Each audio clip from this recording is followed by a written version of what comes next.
जय हिंद दोस्तों। मैं आज बात करता हूँ एक ऐसे टॉपिक पे और सवाल भी करता हूँ इस देश के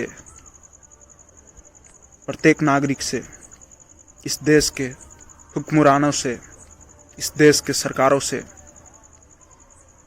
दोस्त, बात सिर्फ सवाल की नहीं, बात जवाब की भी होगी, बात उसका समाधान की भी होगी। क्योंकि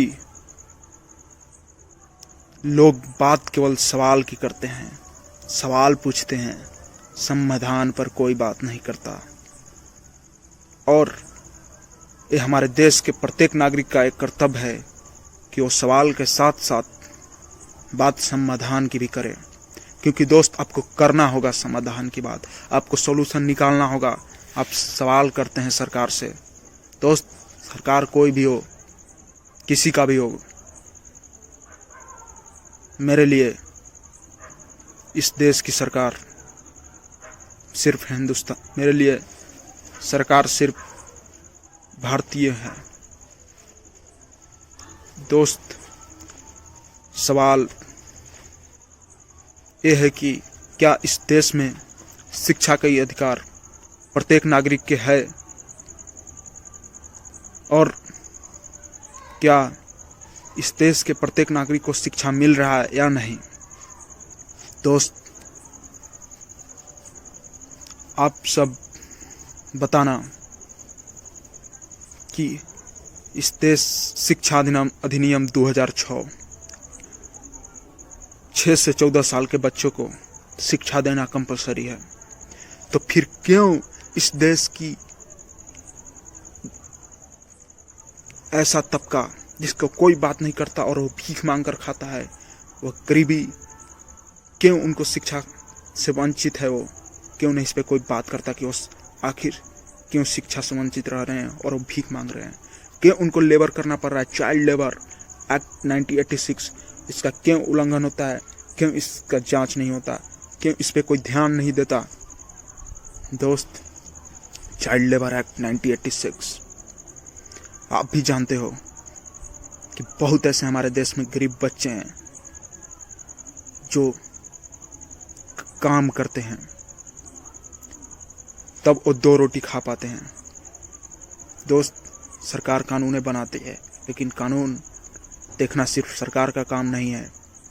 आपका भी यह जिम्मेदारी बनता है कि क्या इस देश में जो कानून बना है उसका फॉलो हो रहा है, पालन हो रहा है कि नहीं। अगर आप ऐसा करने लगे तो हमारा देश बहुत तरक्की करेगा। आप भी कानून पालन करवाओ और खुद भी करो। दोस्त, चाइल्ड लेबर, ट्रेन में जाओ तो बच्चे देखने को मिलेंगे ट्रेन को साफ सफाई करते। क्यों रेलवे मंत्रालय क्या जिम्मेदारी नहीं है कि ऐसे बच्चों को उनको शिक्षा अधिनियम 2006 के तहत उनको गांव पता पूछकर उनके जिला अधिकारी को सूचित कर उनको शिक्षा दिया जाए। फैक्ट्री, माइंस, जहां भी देखो तहां छोटे छोटे बच्चे भीख मांगते आपको मिलेंगे, काम करते मिलेंगे। दोस्त, एक ऐसा सवाल है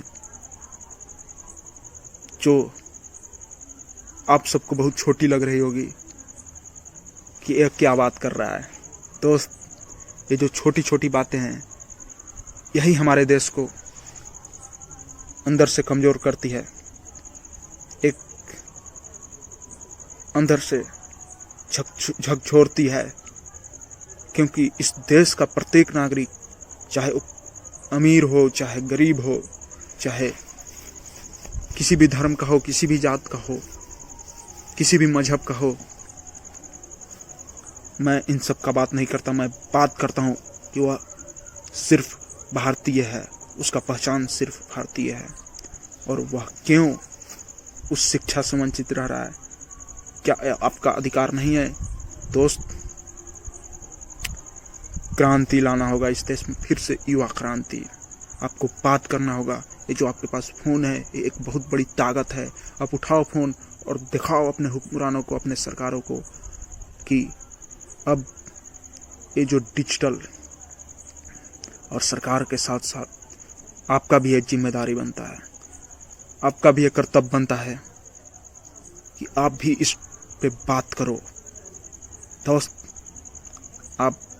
मैं स्टूडेंट लोग से भी कहना चाह रहा हूँ जो पढ़ाई करने जाते हैं, आप शहर में पढ़ते हो, वहाँ देखते होगे कि आप जब मेस में खाना के लिए जाते हो तो वहाँ छोटे छोटे बच्चे आपको खाना परोसते हैं। दोस्त, उस मेस को बायकॉट करो। आप ऐसे मेस में बिल्कुल भी खाना मत खाओ जिसमें छोटे छोटे बच्चे को काम करवाया जा रहा है, क्योंकि जब आप बायकॉट करोगे तब उनके लिए एक कारण बनेगा शिक्षा। आप और माइंस, ईंटा भट्टा हो गया, बहुत सारे माइंस हो गए जिसमें छोटे बच्चों को काम करवाया जाता है, आप लोग उस चीज़ को बायकॉट करें। दोस्त, आप लोग को बहुत छोटा बात लग रहा होगा, लेकिन ये बात छोटा नहीं है। दोस्त, जरा सोचना, आपको अगर शिक्षा का अधिकार है, आपके पास पैसा है, तो क्या केवल उन्हीं लोगों को शिक्षा मिलेगा? दोस्त, शिक्षा वह आज इस विश्व में शिक्षा ऐसा एक जरूरी चीज हो गया है। शिक्षा एक ऐसा शेरनी का दूध है जो पिएगा वही दहाड़ेगा। दोस्त, हमें देश को तरक्की करना होगा तो शिक्षा पे ध्यान देना होगा, और उसके लिए हमारे पूरे देश की प्रत्येक नागरिक को शिक्षा जरूरी है।